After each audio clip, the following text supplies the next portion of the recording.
ਦਰਸ਼ਕੋ break ਤੋਂ ਬਾਅਦ ਤੁਹਾਨੂੰ ਆਪਾਂ ਸਭ ਨੂੰ ਜੀ ਆਇਆਂ ਕਹਿੰਦੇ ਆ। ਚੌਥੇ ਸੈਗਮੈਂਟ ਦੇ ਵਿੱਚ ਆਪਾਂ ਪਹੁੰਚ ਚੁੱਕੇ ਹਾਂ ਔਰ ਗੱਲਬਾਤ ਕਰਨ ਜਾ ਰਹੇ ਹਾਂ ਕਿ RSS ਦੇ ਜਿਹੜੇ ਮੁਖੀ ਮੋਹਨ ਭਾਗਵਤ ਦਾ ਕਹਿਣਾ ਹੈ ਕਿ ਦੁਨੀਆ ਵਿੱਚ ਜੇ ਕਿਤੇ ਜਿਹੜੇ ਮੁਸਲਮਾਨ ਸਭ ਤੋਂ ਜ਼ਿਆਦਾ ਖੁਸ਼ ਤੇ ਖੁਸ਼ਹਾਲ ਹਨ ਉਹ ਭਾਰਤ ਦੇਸ਼ ਹੈ। ਵਾਹ ਜੀ ਵਾਹ, ਬੱਲੇ ਬੱਲੇ, ਖੁਸ਼ੀਆਂ ਮਠਿਆਈਆਂ। ਸੋ ਇਸ ਬਾਰੇ ਆਪਾਂ ਗੱਲਬਾਤ ਕਰਨ ਜਾ ਰਹੇ ਹਾਂ ਔਰ ਨਾਲ ਹੀ ਆਪਾਂ ਗੁਰਬਾਣੀ ਵਿਚਾਰਾਂ ਵੀ ਤੁਹਾਡੇ ਨਾਲ ਸਾਂਝੀਆਂ ਕਰਨ ਜਾ ਰਹੇ ਹਾਂ। ਸੋ ਅਸੀਂ ਚਾਹਾਂਗੇ ਕਿ ਤੁਸੀਂ ਸਾਡੇ ਨਾਲ ਇਸੇ ਤਰ੍ਹਾਂ ਹੀ ਬਣੇ ਰਹਿਣਾ। ਦੇਖਣ ਸੁਣਨੀ ਤੁਹਾਡਾ ਸਭ ਦਾ ਬਹੁਤ ਬਹੁਤ ਸ਼ੁਕਰੀਆ ਜੀ। ਰਾਜ ਸਾਹਿਬ ਕੀ ਕਹਿਣਾ ਚਾਹੋਗੇ? ਦੇਖੋ, ਵੈਸੇ ਤਾਂ ਬੈਸਟ ਜਿਹੜਾ ਜਵਾਬ ਹੁੰਦਾ ਹੈ ਕਿਸੇ ਵੀ ਝੂਠ ਦਾ ਉਹ ਰਿਡੀਕਿਊਲ ਹੁੰਦਾ ਹੈ, ਉਹਦਾ ਮਜ਼ਾਕ ਹੁੰਦਾ ਹੈ। ਲੇਕਿਨ ਜਿਹੜਾ ਰਿਡੀਕਿਊਲ ਨੂੰ ਵੀ ਇਹ ਸਮਝੇ ਕਿ ਵੀ ਇਹ ਮੇਰੇ ਲਈ ਫਖਰ ਹੈ, ਮਾਣ ਹੈ, ਉਹਦੇ ਲਈ ਤਾਂ ਫਿਰ ਉਹੀ ਹੁੰਦਾ ਹੈ ਕਿ ਭਾਈ ਜਿਹੜੀ ਮਗਰ ਕਿਸੇ ਦੇ ਬੇਰੀ ਉੱਗੀ ਤਾਂ ਉਹਨੂੰ ਕਿਸੇ ਨੇ ਕਿਹਾ ਵੀ ਉੱਗੀ ਹੈ ਬੇਰ, ਉਹ ਕਹਿੰਦੇ ਕੋਈ ਨਹੀਂ, ਨਾਲੇ ਛਾਵੇਂ ਬੈਠਾਂਗੇ ਨਾਲੇ ਬੇਰ ਖਾਵਾਂਗੇ। ਹੁਣ ਭਾਰਤ ਦੇ ਵਿੱਚ ਅੱਜ 200 ਮਿਲੀਅਨ ਮੁਸਲਮਾਨ ਇੱਕ ਨੌਨ ਐਂਟੀਟੀ ਬਣਾ ਦਿੱਤੇ ਗਏ ਨੇ। ਆਲਮੋਸਟ 20 ਲੱਖ ਅਸਾਮ ਦੇ ਵਿੱਚ ਮੁਸਲਮਾਨ ਸਟੇਟਲੈਸ ਕਹਿ ਕੇ ਉਹਨਾਂ ਦੇ ਲਈ ਇਹੀ ਨਹੀਂ ਕਿ ਡਿਟੈਂਸ਼ਨ ਜੇਲਾਂ ਬਣ ਰਹੀਆਂ ਨੇ, ਬਣ ਚੁੱਕੀਆਂ ਨੇ ਔਰ ਹਜ਼ਾਰਾਂ ਦੀ ਗਿਣਤੀ 'ਚ, ਕਿਉਂਕਿ ਉਹਨਾਂ ਤੱਕ ਕਿਸੇ ਦੀ ਰੀਚ ਨਹੀਂ ਹੈ, ਕੋਈ ਜਰਨਲਿਜ਼ਮ ਕੋਈ ਜਰਨਲਿਸਟ ਨੂੰ ਵੀ ਨਹੀਂ ਜਾਣ ਦਿੱਤਾ ਜਾਂਦਾ। ਸੋ ਆਲਰੇਡੀ 20 ਲੱਖ ਜਿਹੜੇ ਨੇ ਉਹ ਇਸ ਕੈਟਾਗਰੀ ਦੇ ਵਿੱਚ ਨੇ ਜਿਨ੍ਹਾਂ ਦੇ ਕੋਲ ਕਿਹਾ ਜੀ ਤੁਸੀਂ ਸਟੇਟਲੈਸ ਹੋ ਔਰ ਉਹਨਾਂ ਦਾ ਇਲਾਜ ਇਹੀ ਹੋਏਗਾ। ਸੋ ਜਿਵੇਂ ਇੱਕ ਸਟੇਜ ਤੇ ਜਿਪਸੀਆਂ ਦੀ ਗਿਣਤੀ ਕੋਈ ਥੋੜੀ ਨਹੀਂ ਸੀ ਯੂਰਪ ਦੇ ਵਿੱਚ, ਜਰਮਨ ਦੇ ਵਿੱਚ ਲੱਖਾਂ 'ਚ ਸੀ। ਹਿਟਲਰ ਨੇ, ਕਿਉਂਕਿ ਯਹੂਦੀ ਪਾਵਰਫੁਲ ਵੀ ਨੇ ਔਰ ਜੂਇਸ਼ ਪਰਸੀਕਿਊਸ਼ਨ ਦੀ ਗੱਲ ਜ਼ਿਆਦਾ ਹੁੰਦੀ ਹੈ, ਜਿਪਸੀ ਬਹੁਤ ਵੱਡੀ ਗਿਣਤੀ 'ਚ ਮਾਰੇ। ਔਰ ਈਵਨ ਇਹ ਰੋਮਾਨੀਆ ਵਰਗੇ ਮੁਲਕ, ਪੋਲੈਂਡ ਵਰਗੇ, ਹੁਣ ਉਹ ਗਾੜੀ ਵਾਲੇ ਵੀ ਉਹਨਾਂ ਨੂੰ ਕਹਿੰਦੇ ਸੀ ਜਿਵੇਂ ਸਾਡੇ ਉਧਰ ਗਾੜੀਆਂ ਵਾਲੇ ਆਉਂਦੇ ਸੀ ਜਾਂ ਜਿਹੜੇ ਘਰ ਬੇਘਰੇ ਜੇ ਲੋਕ ਨੇ। ਸੋ ਉਹਨਾਂ ਦੀ ਕੋਈ ਹੋਂਦ ਹੀ ਨਹੀਂ ਹੈ। ਸੋ ਉਹ ਉਹਨਾਂ 200 ਮਿਲੀਅਨ ਮੁਸਲਮਾਨਾਂ ਨੂੰ ਜਿਪਸੀਆਂ ਵਾਂਗ ਇੱਕ ਨੌਨ ਐਂਟੀਟੀ, ਕਿਉਂਕਿ ਨਾ ਤੁਹਾਡਾ ਹੱਕ ਵੋਟ ਦਾ ਰਹੇਗਾ, ਨਾ ਤੁਹਾਡੀ ਹੋਂਦ ਹੈ, ਨਾ ਤੁਹਾਡਾ ਘਰ ਹੈ, ਨਾ ਤੁਹਾਡੇ ਕੋਲ ਕੋਈ ਝੁੱਗੀ ਹੈ, ਨਾ ਝੌਂਪੜੀ ਹੈ। ਆਦੀਵਾਸੀ ਜਾਂ ਟਰਾਈਬਲ ਘੱਟੋ ਘੱਟ ਉਹਨਾਂ ਕੋਲ ਜੰਗਲ ਤਾਂ ਉਹਨਾਂ ਦਾ ਘਰ ਹੁੰਦਾ ਹੈ। ਲੇਕਿਨ ਇਹ ਜਿਹੜੇ ਨੇ ਜਿਨ੍ਹਾਂ ਦਾ ਜਿਸ ਕਲਾਸ ਦੀ ਮੈਂ ਗੱਲ ਕਰ ਰਿਹਾ ਜਿਪਸੀਆਂ ਦੀ ਜਾਂ ਗਾੜੀ ਵਾਲਿਆਂ, ਇਹ ਉਹ ਨੇ ਜਿਨ੍ਹਾਂ ਦਾ ਕੋਈ ਘਰ ਘਾਟ ਨਹੀਂ ਹੈ ਔਰ ਇਹ ਇਹਨਾਂ ਦਾ ਅਲਟੀਮੇਟ ਟਾਰਗੇਟ ਹੈ ਉਹਨਾਂ ਨੂੰ ਕਨਵਰਟ ਕਰਨ ਦਾ। ਔਰ ਕਿਵੇਂ ਉਸ ਲੈਵਲ ਦੇ ਉੱਤੇ ਉਹ ਗੱਲ ਨੂੰ ਲਿਜਾ ਚੁੱਕੇ ਨੇ, ਜਿਨ੍ਹਾਂ ਐਡਾਂ ਦੇ ਵਿੱਚ ਵੀ ਸਾਂਝ ਦੀ ਗੱਲ ਹੁੰਦੀ ਹੈ ਆਪਸੀ ਸਮਾਜ ਦੇ, ਉਹਨਾਂ 'ਚ ਪ੍ਰੋਟੈਸਟ ਕਰਕੇ ਵੀ ਇਹਨਾਂ ਨੇ ਉਹ ਐਡਾਂ ਬੰਦ ਕਰਵਾ ਦਿੱਤੀਆਂ ਨੇ ਕਿ ਜੀ ਇਹ ਤਾਂ ਮੁਸਲਮਾਨ ਹਿੰਦੂ ਸਾਂਝ ਦੀ ਗੱਲ ਕਿਵੇਂ ਹੋ ਰਹੀ ਹੈ। ਲੇਕਿਨ ਇਸ ਸਭ ਦੇ ਉੱਤੇ ਤੁਸੀਂ ਇਹ ਦੇਖੋ ਕਿ ਇੱਕ ਝੂਠ ਹੈ, ਇੱਕ ਸੀਨਾ ਜ਼ੋਰੀ ਦੇ ਨਾਲ ਬੋਲਿਆ ਝੂਠ ਹੈ। ਮੋਹਨ ਭਾਗਵਤ RSS ਦਾ ਮੁਖੀ, ਜਿਹੜਾ ਇਸ ਵੇਲੇ ਜੇ ਕਹਿਣਾ ਹੋਏ ਕਿ 135 ਕਰੋੜ ਲੋਕਾਂ ਦੇ ਵਿੱਚ ਸਭ ਤੋਂ ਸਟਰੋਂਗ ਬੰਦਾ ਕੌਣ ਹੈ, ਉਹ ਅਮਿਤ ਸ਼ਾਹ ਜਾਂ ਮੋਦੀ ਨਹੀਂ, ਇਹ ਤਾਂ RSS ਦੇ ਬਲੂ ਆਈਡ ਬॉयਜ਼ ਨੇ, ਉਹ ਮੋਹਨ ਭਾਗਵਤ ਹੈ। ਔਰ ਰਾਜਧਾਨੀ ਇਹਨਾਂ ਦੀ ਦਿੱਲੀ ਨਹੀਂ ਹੈ, ਨਾਗਪੁਰ ਹੈ, ਉੱਥੋਂ ਆਰਡਰ ਨਿਕਲਦੇ ਨੇ। ਔਰ ਮੋਹਨ ਭਾਗਵਤ ਜਿਹੜਾ ਇੱਕ ਆਪਣੀ ਤਕਰੀਰ ਦੇ ਵਿੱਚ ਕਹਿ ਰਿਹਾ, ਜਿਹਨੂੰ ਆਲਮੋਸਟ ਬਹੁਤ ਸਾਰੇ ਮੀਡੀਆ ਨੇ ਕਵਰ ਕੀਤਾ, ਇੰਡੀਆ ਟੁਡੇ ਨੇ ਵੀ ਕੀਤਾ। ਇੰਡੀਅਨ ਟੁਡੇ ਨੇ ਹੈਡਿੰਗ ਦਿੱਤਾ, Indian Muslims most content in world says RSS chief Mohan Bhagwat. Fair hai ki RSS chief Mohan Bhagwat has said that Indian Muslims are the most content in the world. He added that people from all faiths have stood together whenever it has been about the essence of India. ਭਾਈ ਖਲੋਤੇ ਨੇ ਮੁਸਲਮਾਨ 1857 ਦੇ ਗਦਰ 'ਚ ਵੀ ਜਿਹੜੇ ਨੇ ਉਹ ਸਭ ਤੋਂ ਅੱਗੇ ਸੀ। ਤੁਹਾਡੇ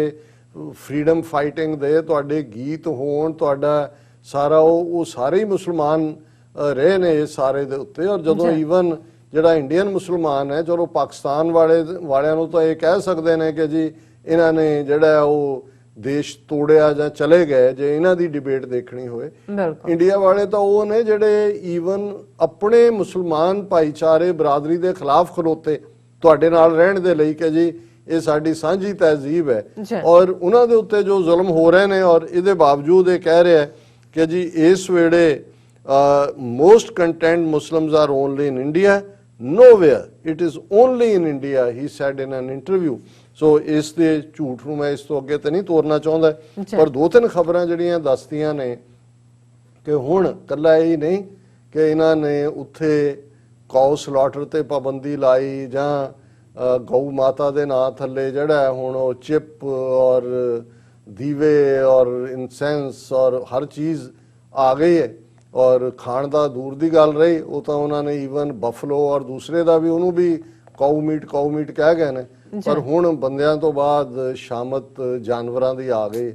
इन्हां ने जानवरां नूं भी वैजीटेरियन बनाउणा और असम च जिथे बीजेपी दी सरकार है इंडिया टुडे दी खबर है असम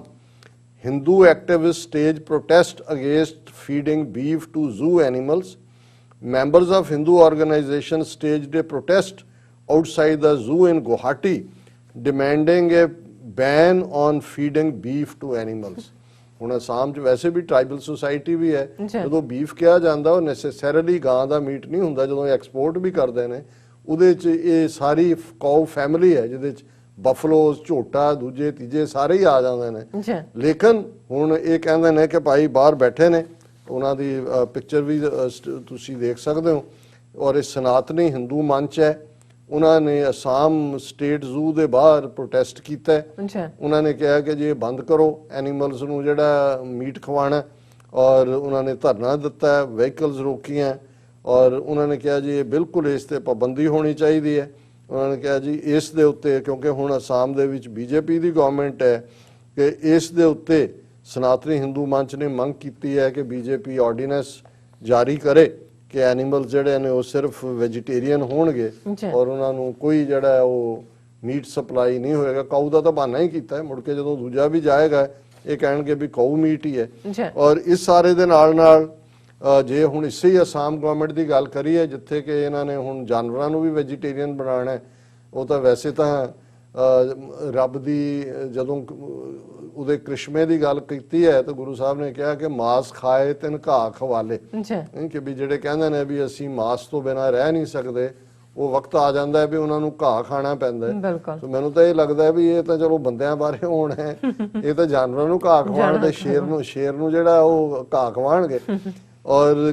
ਇਹਨਾਂ ਦੀ ਕਿਵੇਂ ਉਹ ਅਸਾਮ ਜਿੱਥੇ ਆਲਮੋਸਟ 40% ਤੋਂ ਜ਼ਿਆਦਾ ਮੁਸਲਿਮ ਪੋਪੂਲੇਸ਼ਨ ਹੈ ਭਾਰਤ 'ਚ ਕਸ਼ਮੀਰ ਤੋਂ ਬਾਅਦ ਜੰਮੂ ਕਸ਼ਮੀਰ ਤੋਂ ਬਾਅਦ ਦੂਸਰਾ ਵੱਡਾ ਸੂਬਾ ਹੈ ਜਿੱਥੇ ਹਾਈਐਸਟ ਪੋਪੂਲੇਸ਼ਨ ਹੈ ਮੁਸਲਮਾਨਾਂ ਦੀ ਔਰ ਇਹ ਖਬਰ ਹੈ ਟਾਈਮਜ਼ ਆਫ ਇੰਡੀਆ ਦੀ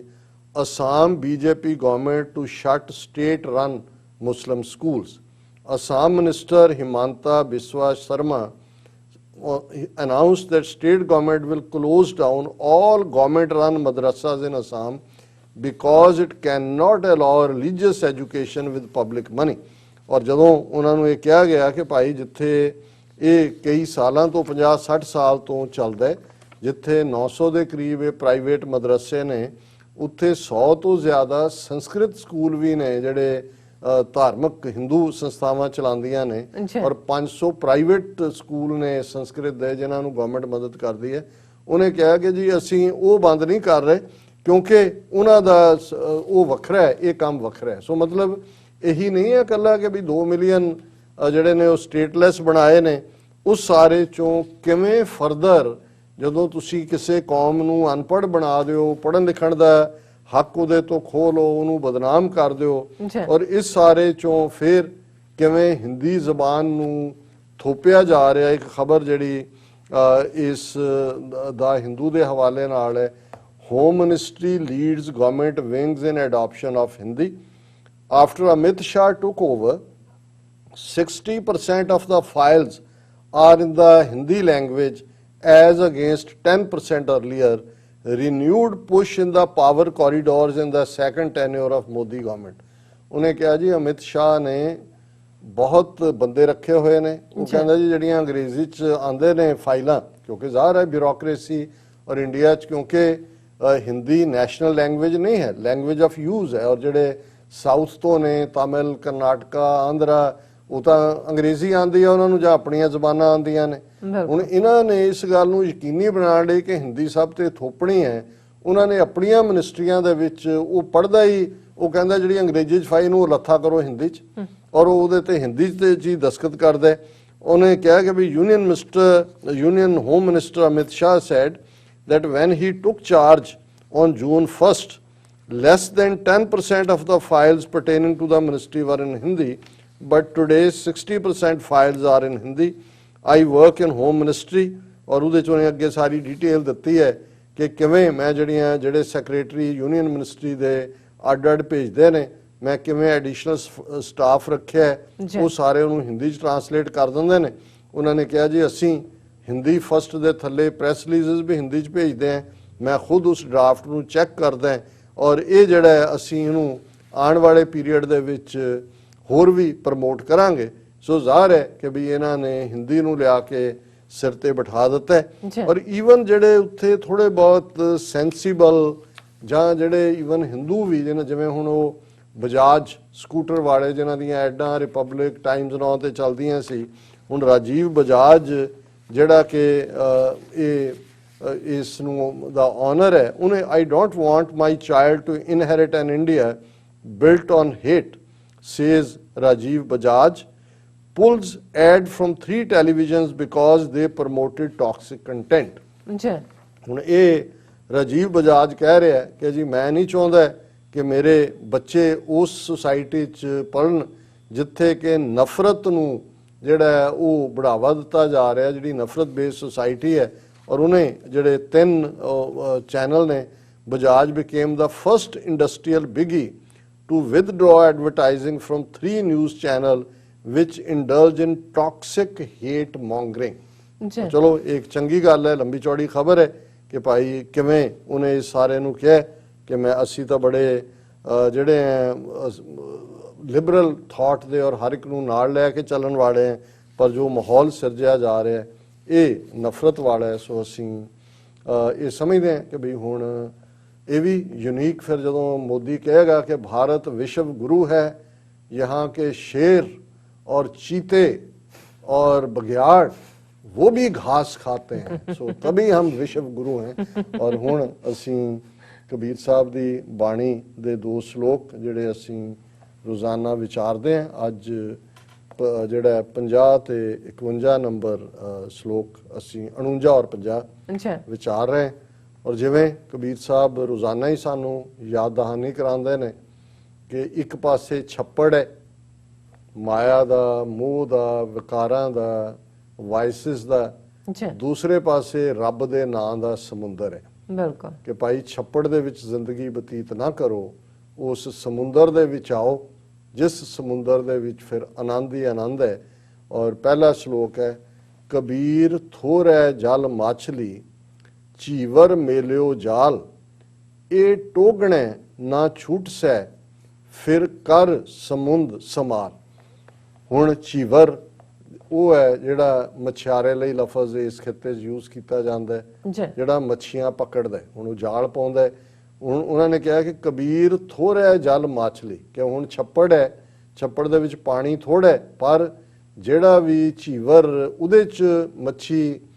ਜਿਹੜਾ ਫੜੇਗਾ ਥੋੜੇ ਜਾਲ ਦੇ ਵਿੱਚ ਉਹਨਾਂ ਇਹ ਟੋਗਣਾ ਨਾ ਛੂਟ ਸੈ ਫਿਰ ਕਰ ਸਮੁੰਦਰ ਸੰਭਾਲ। ਕਿ ਵੀ ਜੇ ਤਾਂ ਇਸੇ 'ਚ ਹੀ ਫਸੇ ਰਹੇ ਕਿ ਛੱਪੜਾਂ 'ਚ ਹੀ ਮੱਛੀਆਂ ਫੜਨੀਆਂ ਨੇ ਤੇ ਫਿਰ ਤੁਸੀਂ ਉੱਥੇ ਕੀ ਫਸੇ ਰਹੋਗੇ। ਮਾਇਆ ਦਾ ਇਹ ਇੱਕ ਛੱਪੜ ਹੈ ਜਿਹਦੇ ਤੁਸੀਂ ਹੋ, ਨਿਕਲੋ ਇਸ 'ਚੋਂ ਔਰ ਰੱਬ ਦੇ ਪਿਆਰ ਦਾ, ਰੱਬ ਦੇ ਨਾਂ ਦੀ ਯਾਦ ਦੇ ਸਮੁੰਦਰ ਵੱਲ ਰੁਖ ਕਰੋ। ਔਰ ਫਿਰ ਦੂਸਰਾ ਸ਼ਲੋਕ ਇਸ ਨੂੰ ਅੱਗੋਂ ਐਲੈਬੋਰੇਟ ਕਰਦਾ ਥਾਟ ਨੂੰ, ਕਬੀਰ ਸਮੁੰਦ ਨਾ ਛੋੜੀਐ ਜੋ ਅਤ ਖਾਰੋ ਹੋਏ, ਪੋਖਰ ਪੋਖਰ ਢੂੰਡਤੇ ਭਲੇ ਨਾ ਕਹਿ ਕੋਈ। ਉਹਨਾਂ ਨੇ ਕਿਹਾ ਕਿ ਭਾਈ ਆ ਜਾਓ ਸਮੁੰਦਰ ਵੱਲ, ਭਾਵੇਂ ਇਹ ਰਸਤਾ ਔਖਾ ਹੈ, ਜਿਹਨੂੰ ਕਬੀਰ ਸਾਹਿਬ ਨੇ ਕਿਹਾ ਸੀ ਕਿ ਭਾਈ ਰਾਮ कसोटी 100 है जो मर जोरा होए, कबीर कसौटी राम की झूठा टिके ना कोई। कि ये सच दा रस्ता एक कसौटी दी परख है। ये भी है कि भाई भगतां की चाल निराली, चालां निराली, भगतां केरी बिखम मार्ग चलना है, बड़ा औखा रस्ता है। उन्होंने औखे रस्ते नूं उन्होंने कहा जी ठीक है, छप्पड़ दा पानी मिठा हो सकता है, मोह माया दे जिहड़े विकार ने जिन्हां च असीं गलतान हुंदे आ सानूं मिठे लगदे ने जदों असीं गुनाह करते हैं। जे गुनाह चंगा ना लगता हो तो असी करिए क्यों, फिर बार बार करते हैं। पर उन्होंने कहा भी इहदे च ही फसे रहना है। समुंदर बेशक खारा है, उस दे विच लूण हुंदा है, ज़ाहिर है भी वो मिठा नहीं होएगा। कबीर समुंद ना छोड़ी है जो अत खारो होए, भावें अत दा खारा होए पर कदे इस रस्ते नूं ना छड्डो जिहड़ा रब दी याद दा जिहड़ा समुंदर वांग है। पोखर पोखर ढूंढते भलो ना कही है कोई। हुण पोखर भी छप्पड़ नूं कहंदे ने कि बई तुसीं निक्के निक्के छप्पड़ां दी भाल च कदे एक सवाद दे विच तुहाडा उम्र दा एक हिस्सा लंघ गया, फिर दूजे सवाद दे विच आ गए, फिर तीसरे च आ गए। पोखर पोखर ढूंढते भलो ना कह है कोई। तुहानूं कौन भला कहेगा कि भी तुसीं सारी जिंदगी ऐशो इशरत दे विच इन्हां छोटे छोटे सवादां दे विच गवा दित्ती ते ਜਿਹੜੇ ਰੱਬ ਦੇ ਨਾਂ ਦਾ ਸਮੁੰਦਰ ਸੀ, ਜਿਸ ਸਮੁੰਦਰ ਦੇ ਵਿੱਚ ਬੇਸ਼ੱਕ ਬਿਖਮ ਮਾਰਗ ਸੀ, ਜਿਸ ਨੂੰ ਬਾਬਾ ਫਰੀਦ ਨੇ ਕਿਹਾ ਕਿ ਇਹ ਇੱਕ ਔਖਾ ਮਾਰਗ ਹੈ ਕਿ ਭਈ ਇਹਨੂੰ ਸੰਭਾਲ ਲੈ, ਕਿ ਵੀ ਇਹ ਬਹੁਤ ਵਾਟ ਹਮਾਰੀ ਖਰੀ ਉਡੀਣੀ, ਕਿ ਵੀ ਇਹ ਸਾਡੀ ਬਹੁਤ ਜਿਹੜੇ ਖੰਨਿਓ ਤਿੱਖੀ ਬਹੁਤ ਪਰੀਨੀ ਕੁਛ ਇਸ ਕਿਸਮ ਦਾ ਕਿ ਵੀ ਵਾਲ ਨਾਲੋਂ ਵੀ ਬਾਰੀਕ ਹੈ और खंडे की धार नालों तलवार की धार नालों भी तिखी है। जिन्हों गुरु साहब ने असी जिवें आनंद साहब च पढ़ते हैं, खन्नियों तिखी वालों निक्की एत मार्ग जाना, गुर प्रसादी जी ने आप तजया हर वासना समाणी, कि एक खंडे की धार तो तिखी है तो वाल तो बरीक है, पर अल्टीमेट यही अल्टीमेट ट्रूथ है और इहदे नाल जुड़िए, इस दे विच अपने आप नूं समोईए। सो ये अज दा विचार है जी। डॉक्टर साहब तुहाडा बहुत बहुत शुक्रिया, तुसीं अज दे अहम इशू ते अज दा विचार साडे दर्शकां नाल सांझा कीता। सो उस नाल अपने व्यूअर्स को लैने इजाजत। व्यूअर्स साडे प्रोग्राम दा समा इत्थे ही समाप्त हुंदा। तुसीं अपनी राय ते सुझाव सानूं भेजना भुलना साडे इस पते ते SOS@tv84.tv ते असीं अपना प्रोग्राम लैके फिर दोबारा तुहाडे सन्मुख होवांगे। तद तक लई मैनूं ते पंडा सुना गया दो। देखते रहो TV84। बुला दिओ फतेह। वाहिगुरू जी का खालसा, वाहिगुरू जी की फतेह। रब राखा।